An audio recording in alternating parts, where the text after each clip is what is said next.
How's it going, lads? It's the Bald Boomer Biosparks. Quick video today. So Blizzard have released a blue post explaining how we are getting even more profession changes which are going to affect both PvE and PvP players in quite substantial ways. If you want to see the blue post, it's in the description below. I'm not going to read it out word for word because it's just useless filler, and we can just go straight into why this is such a big game changer. So first off, we have dual crafting and enchanting. Now, in case you didn't know, these professions gave you access to the unique bonuses of epic quality gems and some powerful trinkets, as well as enchants for your rings. So with this new update, these bonuses will remain inactive if you drop the profession, meaning that as a player you have much less incentive to go out of your way to go after these professions unless you're planning on keeping them and use them to their fullest potential. We also received confirmation that the engineering goggles will also be available in Phase 2. The goggles are a very powerful upgrade and they can be continually upgraded all throughout TBC as well.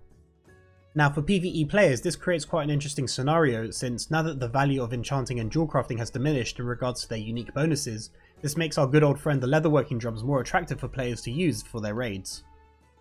And yes, I still think that after all the discussions about drums, my honest guess is that Blizzard are still not going to change them because of the fact that they don't want to go into the raids and tune them based off a profession raid consumable, which is completely different from changing raids from a pre-nerf to a post-nerf state, so it's very important that we understand that those are two very different things. So with these changes, now that the unique bonuses of enchanting and jewel crafting is diminished, it means that a raider who is a spellcaster or a melee class, they'll use tailoring or blacksmithing for their best in slot crafted pieces, and then have only one option of the following bonuses between epic gems, enchanted rings, engineering goggles, or leatherworking drums for raid performance.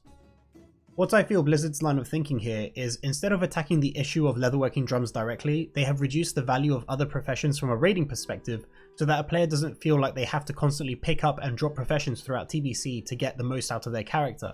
This does, however, then create the argument for guilds to say, well, since the other professions aren't that valuable, that means it shouldn't be a problem for our raiders to turn up with leatherworking drums.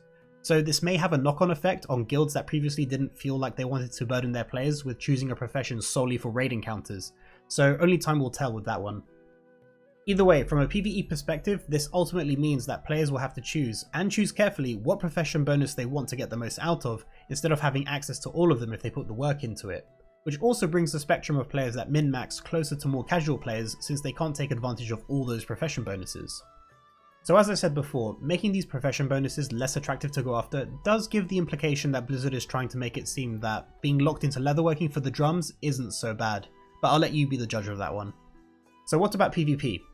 Well, before these changes, dedicated arena players would ensure that they had their rings enchanted, and then they would drop it for jewel crafting for the epic gems and powerful trinkets, as well as the engineering goggles, unless they're already locked into using a blacksmithing weapon. However, these profession changes will mix up which are the best professions to run in the arena depending on what season it is. Season 1 will have jewel crafting and enchanting as the best, since the engineering goggles aren't available yet, or swap out enchanting for a blacksmithing weapon depending on what class you are. Season 2 and Season 3 will be between jewel crafting, engineering and blacksmithing, and Season 4 will most likely be jewel crafting and engineering, since the Sunwell goggles are still very powerful and stealth detection is still valuable. So are these changes going to improve TBC Classic? Well, from a gameplay perspective, I always did have the opinion that picking up and dropping professions over and over to maintain an edge compared to other players always did seem like bad game design. Although it does seem like drums are here to stay, so the raiding meta of running leatherworkers doesn't seem to be changing anytime soon, unless there is a massive U-turn in Blizzard's decision making. At the end of the day, only time will tell if this is an improvement or not. Just understand that the choice of your professions matter a lot more than they previously did, because you can't have all the bonuses. And that's all I wanted to say in today's video. Thank you very much for watching. This is the Bald Boomer Biosparks, signing out. Catch you lads next time.